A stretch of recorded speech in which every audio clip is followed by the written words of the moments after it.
మీరు ఇంకా వేరే ఏం చేస్తున్నారు ప్రాజెక్ట్స్ నౌ? ఇప్పుడు నిజంగా ఈ 2026 వచ్చే ప్రాజెక్టులన్నీ కూడా చాలా ఆసక్తికరమైన, వైవిధ్యకరమైన ప్రాజెక్ట్స్ అండి.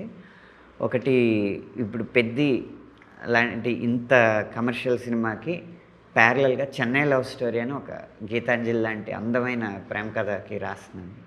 ఆ తర్వాత 'స్పిరిట్' సందీప్ వంగ గారిది. యానిమల్ సృష్టించిన ప్రభంజనం మీకు తెలిసిందే.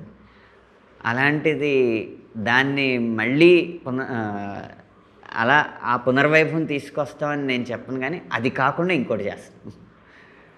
ఈ 3 తర్వాత 'దుల్కర్ సల్మాన్' పూజా హెగ్డే సినిమా ఒకటి ప్రారంభమవుతుంది కదా, జీవి ప్రకాష్ మ్యూజిక్. అది కూడా మంచి సంగీతం అండి. చిన్న సినిమాల్లో కూడా చాలా మంచి మంచి సినిమాలు ఉన్నాయి, 'లెగసీ' అని. రైట్.